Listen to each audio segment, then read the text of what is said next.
Podcar, c'est le podcast dédié à l'art contemporain et la charte Un immeuble, une œuvre. Chaque semaine, je vous emmène dans les coulisses de ces projets et vous fais découvrir le travail des artistes, des galeristes et des acteurs engagés pour faire rayonner cette charte. Retrouvez ces projets et le travail de nos invités sur le compte Instagram de l'agence Monumentart.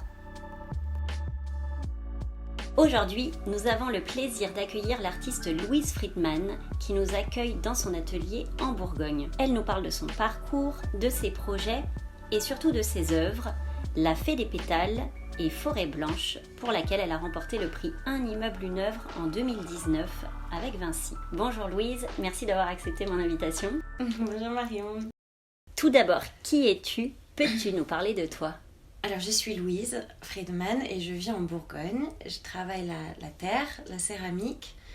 Je me suis installée ici en 2015 et j'ai monté mon atelier au même moment dans un petit village à côté de Cluny. Tu puises tes inspirations dans le monde organique, la nature. Est-ce que ton lieu de création au cœur de la Bourgogne y joue un rôle? Je suis persuadée de l'importance et de l'impact du lieu dans lequel on vit, sur nous et sur la création. Et c'est vrai que j'ai toujours été très sensible à la nature. Et donc pour moi, c'est sentir la nature autour, c'est une grande source d'inspiration, quelque chose qui me centre. Et les formes de la nature m'ont toujours émerveillée. Dans toutes ces formes que j'ai puisé mon inspiration pour développer mon travail. La Bourgogne tout particulièrement est une région qui me plaît parce qu'elle est dynamique, ouverte et en même temps encore très préservée, avec une architecture, une histoire et une architecture romane qui est assez riche. Voilà, pour moi la Bourgogne c'est un lieu d'ancrage assez important, oui. Tu n'es pas arrivée directement à la céramique. Quel a été ton parcours? J'ai fait mes études à Paris, à Penningen, où j'ai appris notamment le dessin et la photographie. Ça a été deux pratiques très importantes dans mon travail, sur lesquelles je base mon travail actuel d'ailleurs. Et la recherche de la lumière dans la photographie ou des formes dans le dessin m'accompagne aujourd'hui dans ma pratique de sculpteur. Et j'ai commencé en sortant de l'école, j'ai commencé avec la photographie, à exposer mes photos. Et dans le même temps, j'ai commencé à travailler le papier avec de la fibre de coton que je déchiquetais et que j'assemblais dans des compositions. Ça a été le premier passage, la première arrivée à la 3D, au volume et à la première entrée dans la sculpture. Et donc ça a été un moment très important parce que c'est l'entrée dans le blanc, c'est l'entrée dans le volume, dans la matière. Et les formes que j'ai développées en étirant, en déchiquetant cette fibre de coton sont des formes qui sont restées dans ma pratique actuelle de la terre, avec une intention de conserver une impression légère et fragile du papier dans la céramique. Comment ta pratique a évolué au fil du temps? Comment je suis passée du papier à la terre? C'est parce que je recherchais plus de sensualité, plus de pérennité aussi dans la matière. En fait, il y a une limite avec le papier qui me contraignait un petit peu. Et la terre est quasiment illimitée dans ses possibilités.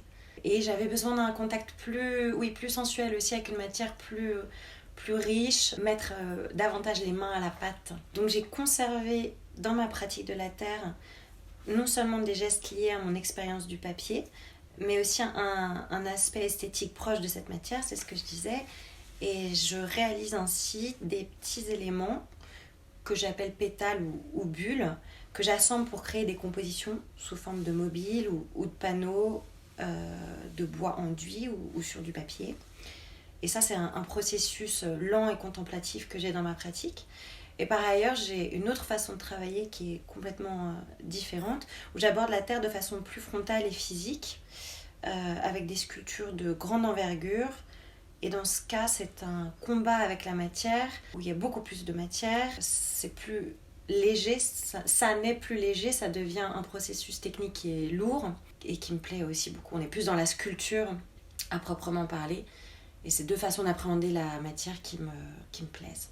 Et tu utilises quel type de terre? Alors j'utilise, et ça c'est nouveau, la porcelaine en biscuit. Mais j'ai commencé avec un grès, que je travaille toujours, qui est extrêmement plastique et qui me permet d'étirer comme ça la matière un peu sans fin, de façon très dentelée. Ce biscuit de grès, je le trempe dans une préparation crue qui est à base de chaux. Donc je n'émaille pas, donc je ne travaille pas la céramique comme un céramiste. Moi j'ai simplement une cuisson qui est la cuisson du biscuit dans des températures qui ne sont pas très hautes. Et ensuite soit je trempe, soit j'ai ce biscuit de porcelaine qui sort immédiatement blanc et immaculé, superbe du four. Et là il y a rien à faire. Mais je peux pas faire la même chose avec la porcelaine qu'avec le grès. Et pour ce qui est des grosses sculptures, dans des échelles, quand on arrive à des sculptures qui font 60 cm de haut jusqu'à 2 mètres de haut, la porcelaine, c'est pas envisageable. Et donc, je travaille avec le grès. Oui, je suppose que t'as pas de four suffisamment grand pour le faire cuire. Si, j'ai un grand four, mais qui fait à peu près 1 mètre de haut. Donc, je peux déjà faire de belles pièces. Et puis, il m'arrive d'assembler les pièces ensemble, de les faire en 2, 3 parties. Et je me suis aussi je collabore avec la faïencerie de Charolles, qui se trouve pas loin de chez moi, sur quelques pièces que j'ai pu réaliser chez eux, où là, ils ont des fours de manufacture qui sont énormes, et où on peut faire des pièces un peu monumentales, qui commencent à être monumentales. Donc c'est intéressant de faire des collaborations comme ça avec des manufactures françaises qui ouvrent leurs portes pour des artistes. Et donc avec le biscuit, après la cuisson, le biscuit est déjà blanc, donc t'as plus de retouches de couleur. Pour la porcelaine. Pour la porcelaine. Pas pour le grès. Et donc le grès, comment tu apportes ce blanc? Est-ce que tu as fait des recherches pour trouver le blanc parfait que tu recherchais? Oui, absolument. Ouais, j'ai fait des recherches et j'ai inventé ma préparation qui correspond à ce que je voulais, à ce blanc poudreux qui sème un peu le doute sur le matériau utilisé, parce qu'on est dans un ressenti très doux, pas très loin du papier, même pas très loin du plâtre, en même temps qui dénature pas la céramique non plus. Donc voilà, j'aime bien jouer sur perdre un peu l'observateur. Au fond, ce qui m'importe, c'est pas tellement le matériau, c'est ce que j'arrive à en faire. Donc que j'arrive à trouver la forme et l'apparence que je veux avec du papier, avec du béton, du plâtre ou de la céramique, peu m'importe. Maintenant, c'est vrai que j'adore la terre, j'adore travailler avec la terre et que c'est le matériau que j'ai choisi pour de multiples raisons. Mais l'apparence, je trouve intéressant qu'elle soit un peu floue et que ce blanc apporte aussi une légèreté. Donc on n'est pas dans la lourdeur de la terre, la céramique c'est quelque chose d'assez lourd. Et c'est vrai que là, avec ce blanc poudré, on a du mal à identifier le matériau, ce qui me plaît assez. Ton travail est entièrement blanc. Quelle est l'importance du monochrome pour toi ? Alors le blanc me permet de me concentrer sur des formes complexes pour lesquelles la couleur n'a pas à ajouter d'effets supplémentaires. Ce que je disais, c'est que ce qui m'intéresse, c'est de semer le doute de la matière utilisée et qu'il est difficile de déterminer au premier coup d'œil s'il s'agit de céramique ou de plâtre ou de papier. Il y a de la magie dans la pureté de la blancheur et ça c'est aussi quelque chose qui me plaît parce que déjà pour moi, lorsque je travailler le blanc, c'est quelque chose qui me fait beaucoup de bien, qui est très apaisant. Et au fond, je pense que c'est une des choses que j'ai envie de passer et de transmettre. Une œuvre qui amène à de la légèreté et à de la douceur. Pas que, il ne faudra pas le résumer non plus à ça, mais dans la blancheur, il y a une idée de pureté et de légèreté qui me plaît de transmettre aussi. On se concentre sur la forme. On se concentre sur la forme et on se concentre sur la lumière. Dans la lumière, il y a toute une multitude de couleurs, de niveaux de gris. Il y a une façon d'éclairer mes pièces qui est très importante. L'impact de la lumière est très important. Si la lumière est naturelle ou pas, on peut théâtraliser mes œuvres ou on peut au contraire les laisser même s'effacer un peu dans une lumière naturelle. Il y a tout un travail de la lumière qui m'intéresse beaucoup. On peut les faire bouger, on peut développer des ombres portées, on peut arriver à des niveaux de noir très forts, à des blancs très crus. Et en fait, c'est ça, ma palette de couleurs, elle se situe dans la lumière. Tu as réalisé 2 œuvres pour un projet porté par la charte Un immeuble, une œuvre. C'était pour une résidence à Puteaux, une résidence de Vinci. Le titre de ces 2 œuvres, c'est La Fée des pétales. C'était un mobile horizontal de 2 mètres par 1,50 m, donc un immense mobile.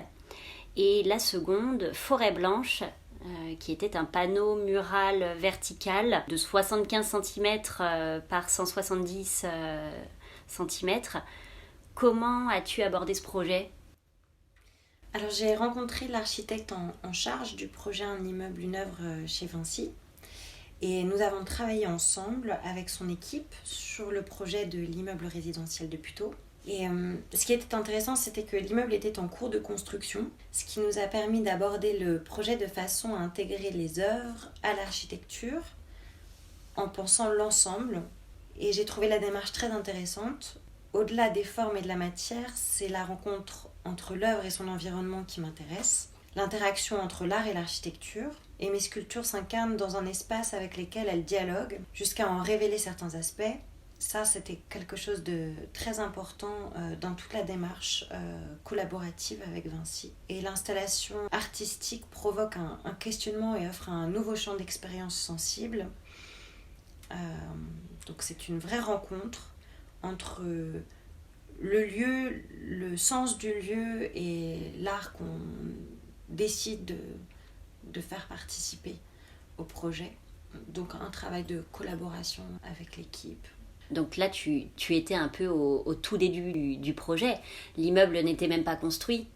Alors l'immeuble était en cours, c'est-à-dire qu'il y avait les murs, mais pas de finition. On était dans un moment où on pouvait encore élaborer, concevoir de nouveaux murs, une niche, 2 niches en l'occurrence, aux dimensions qu'on voulait, qui semblaient le plus adéquates au projet. On a travaillé de pair avec l'architecte et la décoratrice. Donc l'idée c'était que tout rentre en cohérence. Donc au-dessus de cet escalier qui montait, on a prévu une grande niche dont tu parlais pour la fée des pétales, pour intégrer le mobile dans cette montée avec une idée d'ouverture sur l'art tout au long de la montée des escaliers, comme une espèce d'ascension un peu poétique. Voilà, donc c'était intéressant. On a pu réfléchir à la meilleure forme de cette niche, à la façon d'intégrer un miroir blanc derrière au fond de la niche pour donner de la réflexion, de la profondeur. On a travaillé avec des techniciens de la lumière spécialisés pour éclairer parfaitement l'œuvre. Donc tout ça, c'était vraiment un processus intéressant. Ouais, il y avait un vrai accompagnement de Vinci sur la mise en espace, la mise en lumière. Tout à fait. Ouais, c'était vraiment un travail ensemble pour concevoir au mieux. Et donc, tu as été complètement libre sur la forme, sur l'espace. Complètement libre et dans une discussion. C'est ça qui est intéressant, c'est que c'est un travail d'équipe et en même temps qui n'a en aucun cas dénaturé mon travail. On a toujours respecté mon travail d'artiste et où on m'a laissé la possibilité de proposer ce dont j'avais envie et ensuite d'ajuster à l'architecture. Voilà. En réalisant ces œuvres dans un immeuble d'habitation, tu participes à rendre l'art plus accessible, à l'intégrer dans la vie quotidienne des habitants. Selon toi, pourquoi l'art est-il si important dans nos vies ?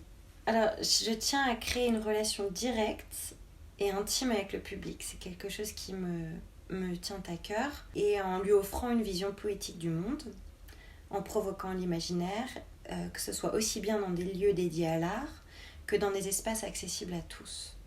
Pour moi, l'art, c'est quelque chose qui unit, donc c'est important que ça puisse se trouver dans différents espaces et le plus accessible possible.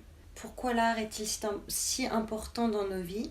La création, quelle qu'elle soit, est une forme de transcendance pour moi et je crois que nous aspirons tous à ça. Comme on se laisse transporter par une musique, on s'émerveille devant une peinture ou une sculpture et c'est une émotion que l'on ressent qui nous lie les uns aux autres. Et les émotions sont universelles et n'ont pas de limite sociale ou culturelle. Donc, en ce sens, je trouve ça très cohérent que l'art puisse se retrouver dans des lieux d'habitation, dans des lieux du quotidien, que les gens, en rentrant chez eux ou sortant de chez eux, puissent s'émerveiller devant une œuvre d'art qui les accompagne. Est-ce qu'il y a eu des médiations, par exemple ? Est-ce que tu as rencontré les habitants ? Non, on m'a écrit, quelques habitants m'ont écrit sur les réseaux sociaux pour me remercier des œuvres qui étaient installées dans les halls d'entrée de leur immeuble. Pour me dire que ça les touchait et et qu'ils étaient heureux d'avoir ces œuvres au quotidien justement. Donc ça m'a fait très plaisir. Ouais, c'est une belle reconnaissance. Ouais, c'était joli. Il t'a fallu combien de temps pour réaliser ces œuvres ? Ces 2 œuvres sont composées de pétales en céramique qui sont assemblés pour la fée des pétales en mobile, donc par des fils d'acier extrêmement fins, donc un à un. Et là, c'est un travail très minutieux et très contemplatif et assez long. De la même façon pour le panneau, c'est un assemblage de différentes particules de céramique. Donc c'est un processus dans mon travail qui est assez long, avec beaucoup d'étapes techniques, parce que la céramique a beaucoup d'étapes techniques, de séchage, de cuisson, de fabrication, etc. Combien de temps, je dirais, pour ces 2 œuvres, environ 6 mois de travail. En comprenant la conception, les réunions avec Vinci, l'élaboration des formes, etc. Ouais, donc c'est un vrai travail de longue haleine. C'était un travail de longue haleine, ouais. Notamment parce que c'est pas simplement une œuvre que je crée à l'atelier, c'est une œuvre qui doit être conçue comme un tout. Un peu in situ, en prenant en compte toutes les contraintes du lieu. Comment as-tu travaillé ? Est-ce que tu as réalisé des travaux préparatoires ou au contraire, pour démarrer, tu t'es laissé porter par le lieu et par l'espace ? Alors, de façon générale, je m'imprègne du projet architectural pour développer une œuvre en harmonie avec l'espace. Et je travaille sur la base de plans, de photos, de croquis, de références diverses pour construire mon projet. Mais mes sources d'inspiration sont très variées. Donc, évidemment, en premier lieu, j'ai la nature qui me porte. Mais je suis aussi très sensible à l'architecture gothique, à l'architecture romaine. J'ai beaucoup de références à la haute couture ou même à la cuisine de chef. En tant qu'artiste, tout nous sensibilise et on s'approprie les choses pour en faire ressortir une œuvre. Mais au fond, certes, c'est la nature dont je suis le plus imprégnée et qui me guide, mais ce sont des formes libres que je développe.